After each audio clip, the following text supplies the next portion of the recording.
નમસ્કાર મિત્રો, સ્વાગત છે આપણી યુટ્યુબ ચેનલ એજ્જુ પ્રવાસની અંદર। તો મિત્રો, આજના વિડીયોની અંદર આપણે વાત કરવી છે ગુજરાત સરકાર દ્વારા એક કાયમી ભરતી આવેલી છે। જે ભરતી છે મિત્રો હાઈકોર્ટ ઓફ ગુજરાતની અંદર આવેલી છે, જેમાં લાયકાત છે ગ્રેજ્યુએટ, કુલ જગ્યા 244 જેટલી છે। આ ભરતીની આજે આપણે તમામ માહિતી મેળવવાના છીએ, જેમાં કઈ પોસ્ટ માટે ભરતી છે, કુલ જગ્યા કેટલી રહે છે, લાયકાતની શું જરૂર પડશે, ઉંમર મર્યાદાની શું જરૂર પડશે, પગાર ધોરણ તમને શું આપવામાં આવશે, પરીક્ષાનો અભ્યાસક્રમ શું રહેશે, કેટલા વિભાગમાં પરીક્ષા આવશે, તો પરીક્ષામાં શું શું પૂછવામાં આવશે, જેવી તમામ માહિતી, પરીક્ષા ફી ને લગતી તમામ માહિતી અને અરજી તમારે કેવી રીતે કરવી, એની તમામ માહિતી છે મિત્રો આજના વિડીયોની અંદર આપણે મેળવવાના છીએ। એટલા માટે વિડીયો છે મિત્રો અંત સુધી જરૂર જોજો, અને વિડીયો તમને ગમે તો લાઈક કરજો, આ વિડીયોની લિંક તમારા મિત્રોને શેર કરજો, અને આપણી ચેનલની અંદર નવા આવેલા હોય તો ચેનલને સબસ્ક્રાઇબ કરી બેલ આઇકન ઉપર પ્રેસ કરવાનું ભૂલશો નહીં, જેથી કરી આવી કોઈ પણ માહિતીના વિડીયો અમે અપલોડ કરીએ તો એની નોટિફિકેશન છે મિત્રો સૌથી પહેલા તમને જોવા મળે। તો ચાલો મિત્રો આ ભરતીની તમામ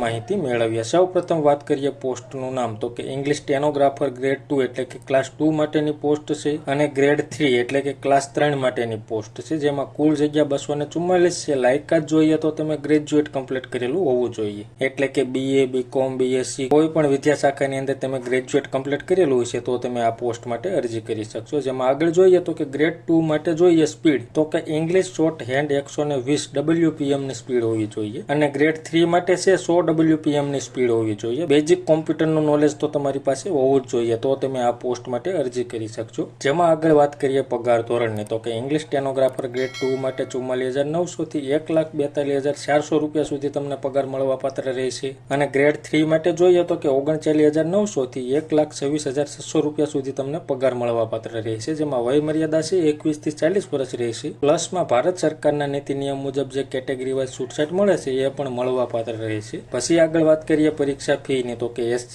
ST, OBC, EWS છે અનામત કેટેગરીના ઉમેદવારો હોય અને 750 રૂપિયા ફી ભરવાની રહેશે। બાકી બિન અનામત એટલે કે જનરલ કેટેગરીના ઉમેદવારો હોય અને 1500 રૂપિયા ફી ભરવાની રહેશે, અને ફી છે મિત્રો માત્ર ઓનલાઈન મોડ એટલે કે net banking, ATM, UPI ID અથવા તો SBI ની બ્રાન્ચમાં જઈ તમે ઓનલાઈન ચલણ કાઢી અને ફી ભરી શકશો। હવે આપણે વાત કરીએ સિલેક્શન પ્રોસેસ, તમારું સિલેક્શન કઈ રીતે થશે, તો સૌ પ્રથમ છે મિત્રો એલિમિનેશન ટેસ્ટ એટલે કે ઓબ્જેક્ટિવ ટાઈપ MCQ ટેસ્ટ આવશે, જેના 100 માર્ક રહેશે। ત્યારબાદ છે સ્ટેનોગ્રાફી એટલે કે સ્કિલ ટેસ્ટ આવશે, જેના 70 માર્ક રહેશે, અને ત્યારબાદ વિવા વોક ટેસ્ટ એટલે કે ઓરલ ઇન્ટરવ્યુ આવશે, જેના 30 માર્ક રહેશે। જેમાં આપણે વાત કરીએ પેલી ઓબ્જેક્ટિવ ટાઈપ MCQ એક્ઝામ આવે એમાં શું પૂછવામાં આવશે, તો કે 100 માર્કનું પેપર રહેશે, દરેક પ્રશ્નનો 1 માર્ક રહેશે, અને 0.33 માર્ક નેગેટિવ પદ્ધતિથી આ પેપર લેવામાં આવશે, અને પરીક્ષાનો સમય છે મિત્રો તમને 75 મિનિટ આપવામાં આવશે। હવે અભ્યાસક્રમની વાત કરીએ તો કે જનરલ નોલેજ છે, ઇંગ્લિશ ભાષા અને ગ્રામર છે, ગુજરાતી ભાષા અને ગ્રામર છે, કરંટ અફેર છે, નંબરિકલ અને મેન્ટલ એબિલિટી છે, અને કોમ્પ્યુટર ફંડામેન્ટલ અને ઓપરેશન છે। આ તમામ વિષયોમાંથી તમને 100 માર્કનું પેપર પૂછવામાં આવશે,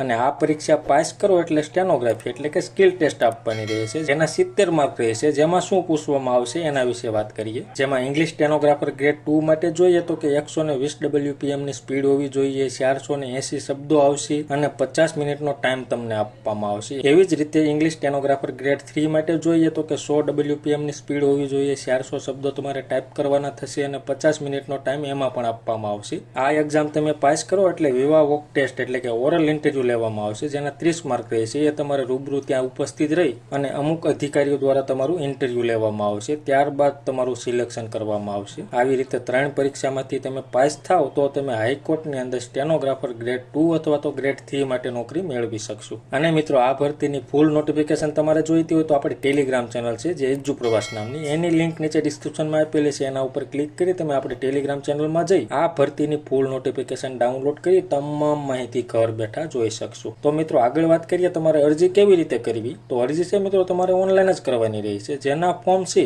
6/5/2024 થી ચાલુ થઈ ગયા છે, અને ફોર્મ ભરવાની છેલ્લી તારીખ 26/5/2024 રહેશે, અને ફોર્મ ભરવા માટેની વેબસાઇટ અહીંયા દર્શાવેલી છે scojas.gujarat.gov.in। આ વેબસાઇટ છે મિત્રો નીચે ડિસ્ક્રિપ્શનમાં પણ આપેલી છે, એના ઉપર ક્લિક કરી તમે ડાયરેક્ટ વેબસાઇટમાં જઈ ઓનલાઈન ફોર્મ ભરી શકશો। તો આવી રીતે છે મિત્રો ગુજરાત હાઈકોર્ટની અંદર સરસ મજાની ભરતીનું આયોજન કરવામાં આવેલું છે। જે મિત્રો લાયકાત ધરાવતા હોય એવા મિત્રોએ 26/5/2024 સુધીમાં અરજી કરવાની રહેશે। તો મિત્રો માહિતી તમને ગમી હોય, સંતોષકારક લાગી હોય તો વિડીયો લાઈક કરજો, અને આ વિડીયોની લિંક તમારા મિત્રોને શેર કરજો। ધન્યવાદ મિત્રો, ખૂબ ખૂબ આભાર।